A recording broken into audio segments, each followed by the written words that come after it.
Good morning, members. Welcome to the score prediction stream along with me speaking absolute nonsense. So that's already 10 people already not listening.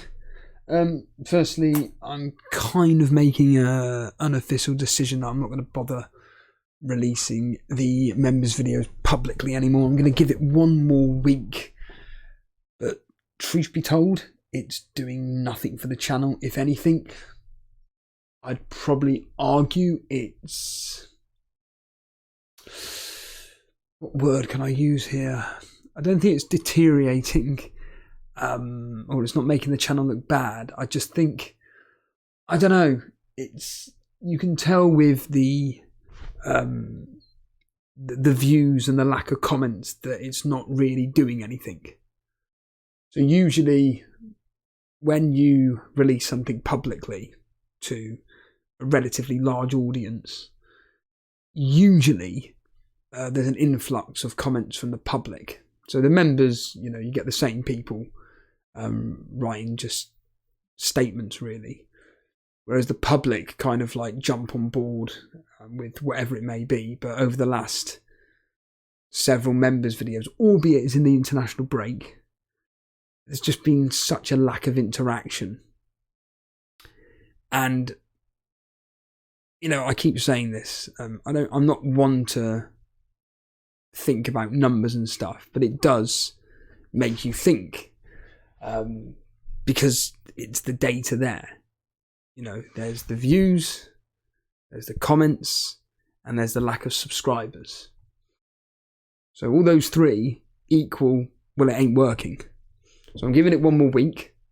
So game week 13 into game week 14, and if it still is just essentially going absolutely nowhere, then I'm not going to bother releasing the members videos public anymore, because it is just essentially a waste of time really. And then it would just ironically mean that the members videos then become quite literally exclusive again, because remember, the members videos are what you want. You know, I've said this a billion times, unless I kind of have something to say about the FPL world or some bollocks that's going on in my life which is affecting the channel, I'll do a members video. But really, I'm not going to do anything unless the members actually have something to say. And like I've said over the last 10 seconds, no one comments anymore. Like I say, you get like one or two comments and it's, well, there's not much I can really go... I can't really go anywhere with that specific comment. I thank you for the statement and everything, but that's what it is. It's a statement. And even then, it's like, what, a sentence? So it's not really worth me doing a direct video about. I'm not saying that in a disingenuous way. It's just a simple fact. And, you know, truth be told, I think that when you are producing the amount of content that I am, it just gets to the stage where, like, even I'm acknowledging, it's like I've told you before, it's like I'm a drug addict.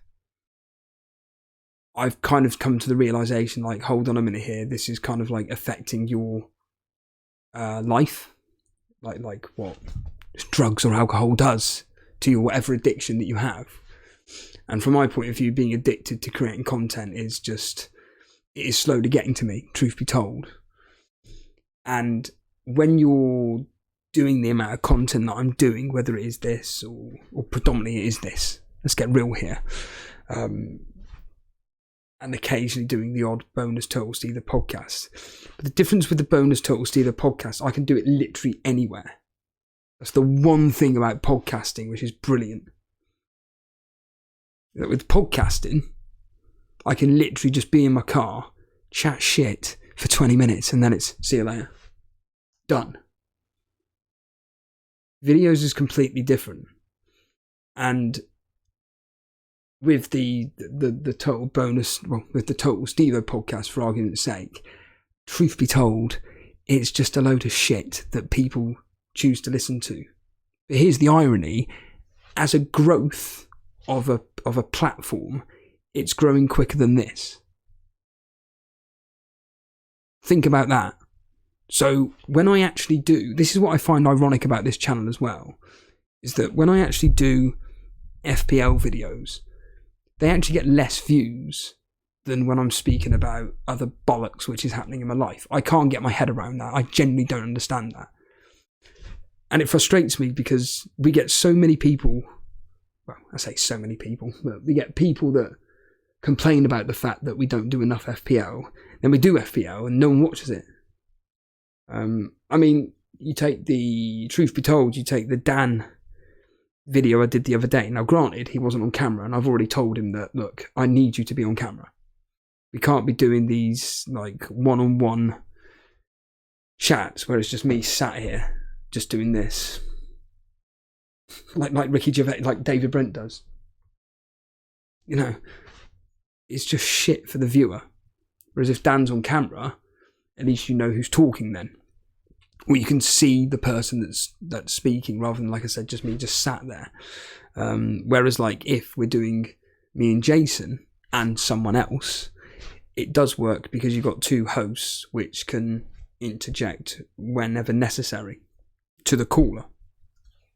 But when it's literally like a one-on-one, which is in this specific case talking about England and then going on to Arsenal, it just doesn't, in my opinion, it doesn't quite work. And yeah, I've said this 1,000 times with anything, don't, unless you really want to watch it on a big TV, or at most, if you really do, watch them on laptops, or, you know, maybe an iPad at a push. But I'd probably be listening to half the stuff that we do on here. It's not really that much of a, unless Jason's here, unless Jason's specifically here, it's not an interactive show. There's nothing on screen that's of interest. So you're better off just putting your phone in your pocket and just listening to it as an audio-based podcast. But that really pissed me off as well. The England stream we did, and for some reason, the YouTube views went completely down. So it was like it restarted. So you've got, it said that at the end of the stream, it was telling us that we had a total concurrent viewers of like 150 people or whatever it was. When I ended the stream, it just went back to 0. So essentially, I don't know what happened there. Clearly there was a glitch or something. It just reverted back to 0. So then the view count is a lot less. And yeah, I can already hear someone going, "Oh man, aren't you being a bit of a hypocrite because you talk about people that are obsessed with views and stuff and everything?" I'm just explaining from a personal point of view that when you have the data in front of you, how you can then see what's working and what's not working. That's how business works. The difference between me saying it and someone like Jeff Marshall is that I'm not telling you to go out and watch the fucking video 2 or 3 times and then write more and more comments. No. I'm not here stopping doing videos. I'm still going to continue doing whatever I need to do, or whatever Jason needs to do. That will still continue. These Muppets, no, I'm not doing it anymore. Waste of time, and you never hear from them again. And that's what frustrates me. And even worse, when it's a very, very, very large content creator that says that. Because they use, remember, they use data as well.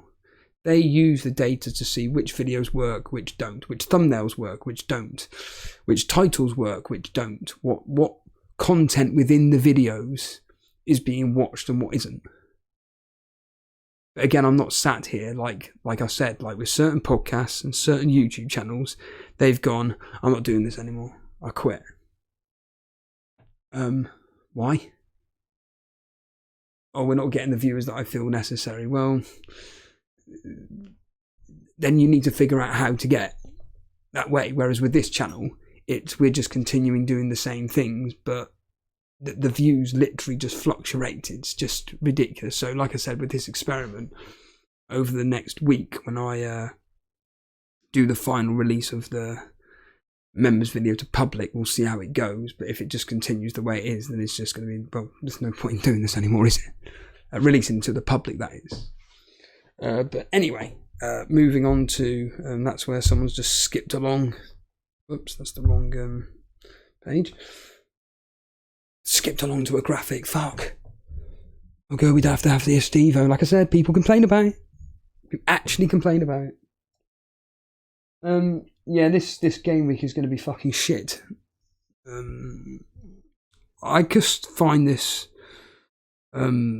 week very, very, very difficult to call, truth be told. Pretty much every scoreline for me is either 2-1 or 1-1. I can't split any of the games whatsoever. There's no game where I go, that's definitely going to happen. There's no game in which I think,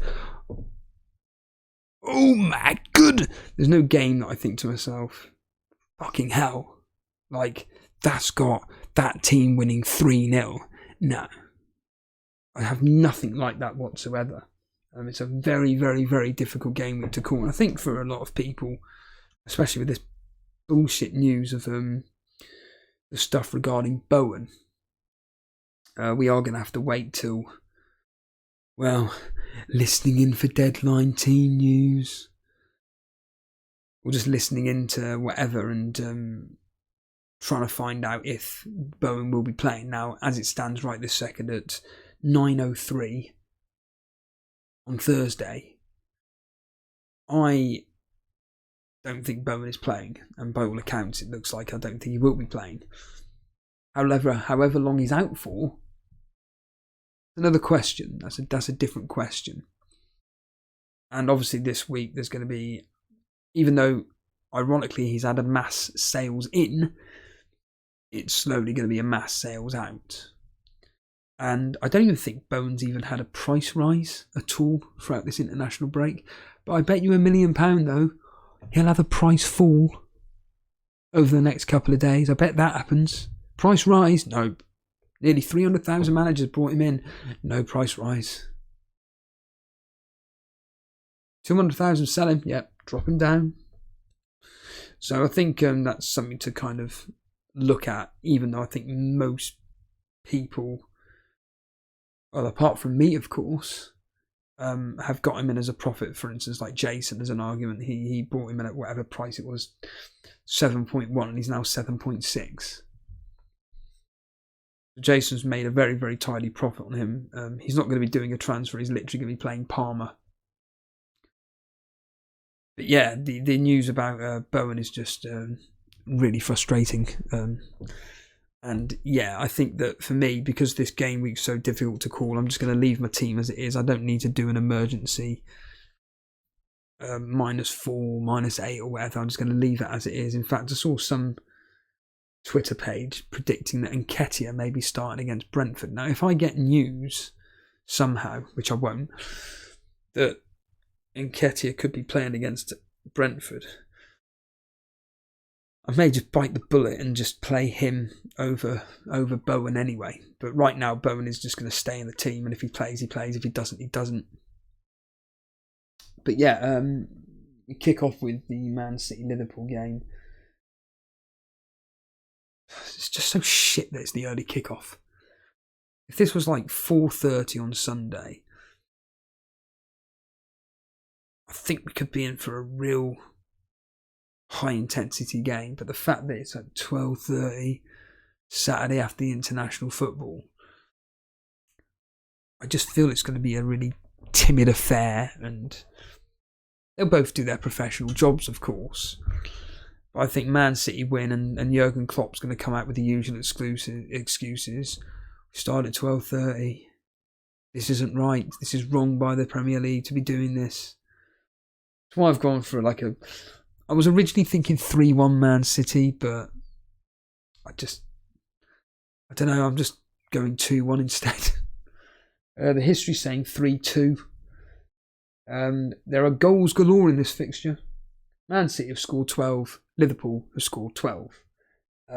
8 times a team has scored 2 or more goals, and on 4 occasions a team has scored 3 or more goals. God, Burnley versus West Ham. Well, prior to this injury news where West Ham have lost about 12 players, I was predicting West Ham to beat us 3-1.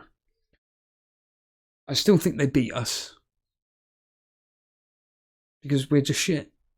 And I think West Ham have got the players to exploit how bad we are. And that's why I'm going to go, have a guess, 2-1. West Ham are unbeaten in the last 4. There's been 2 draws and 2 wins. There's been 4 clean sheets across the last 6. 3 of them for Burnley, 2 of them for West Ham. You may be thinking, well, that equals 5, doesn't it? Yeah, it was a 0-0 draw. A 0-0 draw there. So remember, this is all based on Sean Dyche. And as we've discovered with anything to do with the history regarding Burnley, don't even take it with a pinch of salt. Don't take it with anything. Just whatever the history says, pretty much do the complete opposite. Even though the history's going with a 2-1 victory to West Ham. Luton Crystal Palace, another game in which I just can't call it. That's why I'm sitting on the fence here. I'm going 1-1 between Luton and Crystal Palace. I just don't see there being that many goals in it. Maybe even 1-0 Crystal Palace. Maybe even 1-0 Luton. Truth be told. History's going 2-1 to Luton. Luton have won 3 out of the last 4. And 3 of the scores have been 2-1. 1 to Crystal Palace and twice to Luton. The problem is this dates back to 2005. We move on to another game which is very, very, very difficult to call. Newcastle at home to Chelsea. Newcastle have got a couple of players coming back. Sean Longstaff and Isaac are back. I don't think it's going to make much of a difference. I think Almiron is also potentially back as well. But the fact they've now got a striker, that's very, very good news. Chelsea's turn of form at the moment. Newcastle lagging a bit of late. I just think they cancel each other out, and I'm just going to go 1-1. History's going for... I've gone 2-1 to Newcastle. I've gone with, but I initially had it as 1-1. The history, though, is going 1-1.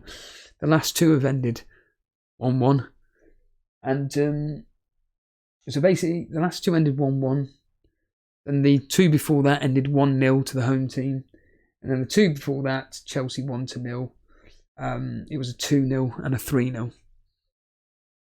So basically, if there's a winner in this game, it's probably going to be 2-0. Hopefully to Newcastle.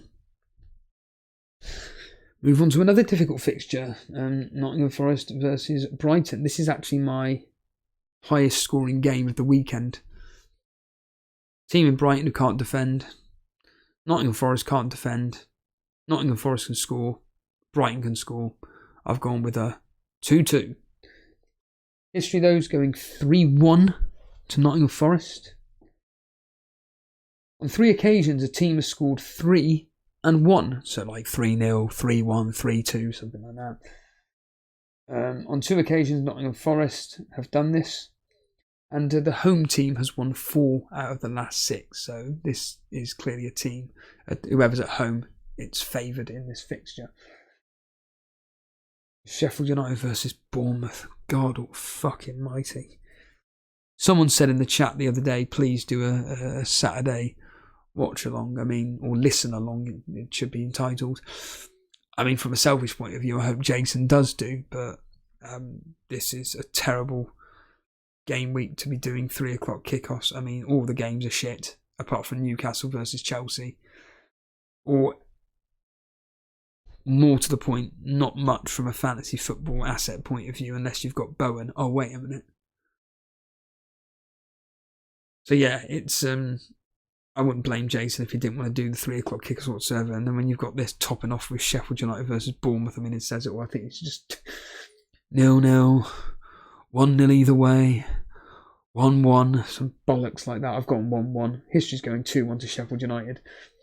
Sheffield United won 3 out of the last 6. In fact, the home team are unbeaten in 5. So out of the 6 fixtures on 5 occasions, the home team haven't lost. There's been 2 draws in there and 3 home wins.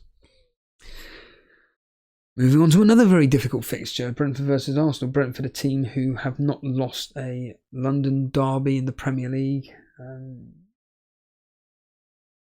I still think, though, that Arsenal have just got enough in the tank to get through Brentford. I think it's going to be a tight game. I've gone 2-1 to Arsenal, but honestly, 1-1, 1-0 either way would not be surprised. People more in favour of Arsenal, maybe even like 2-0, but I don't think this is going to be a high-scoring game. So, like I said, I'm going 2-1 to Arsenal. History's going 2-1. Arsenal have won 4 out of 6, and on 2 occasions, they've scored 3 goals. Tottenham Aston Villa. The reason why I've gone quite low scoring in this is because this season in the, well, whether it's the Premier League or Europa League, games that Aston Villa are involved with away from home are low scoring. So I'm not particularly expecting this to be this 2-2, 3-2 either way type game. I just expect this to be like a 1-0, 1-1. I think that there's more of a higher chance, I don't know why, but of Aston Villa actually winning this. Only because of their firepower and the fact that Tottenham like to play a really, really high line. But I just think I think Aston Villa edge this, honestly. I've gone 2-1, but this is another game, very, very difficult to call. And the fact that it's at Tottenham's ground maybe sways it for them.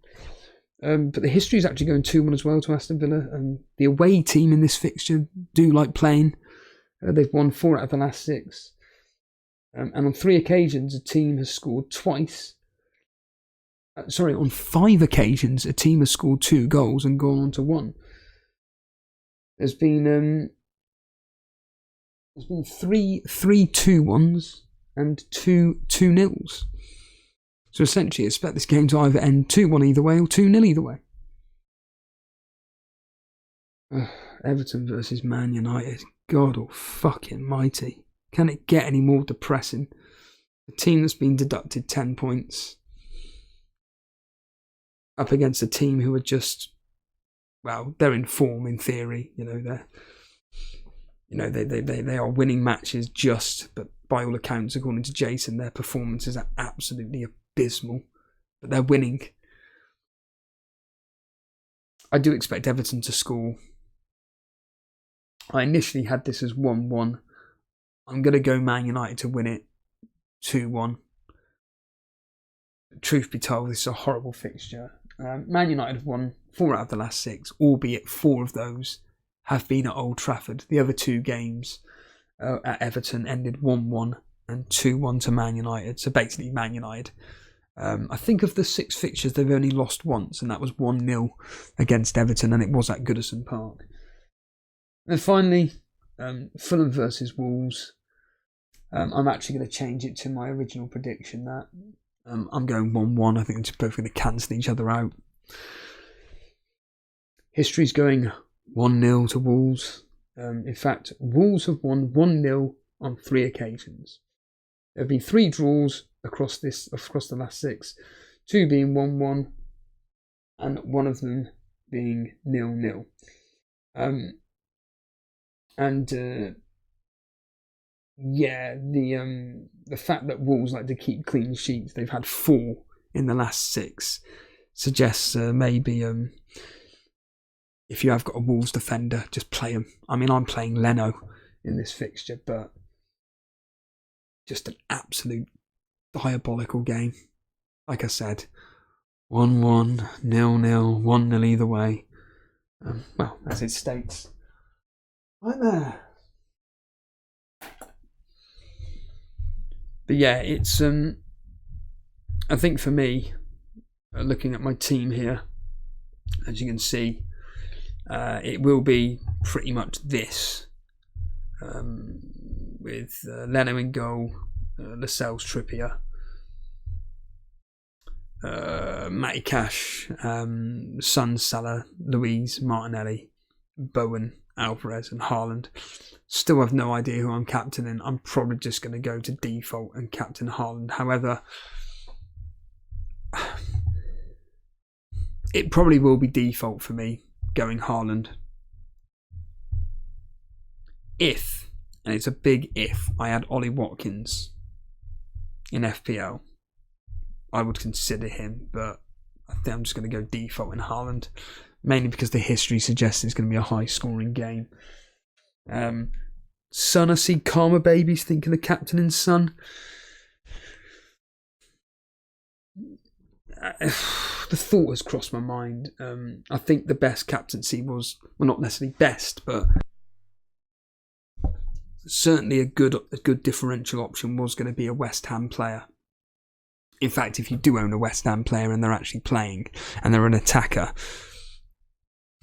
I think maybe go down that route. But I think for me, it's just sticking with safety and going with Haaland. Unfortunately, I say unfortunately, could be a very, very good pick where he scores 2 goals in that 3-1 victory. Anyhow, as ever, thoughts, opinions are welcome as ever, and yeah, I will see you tomorrow evening for the what do you call it? Yeah, with Jason for the stream. Completely forgot my words there. As ever, thanks for the support, and see you soon.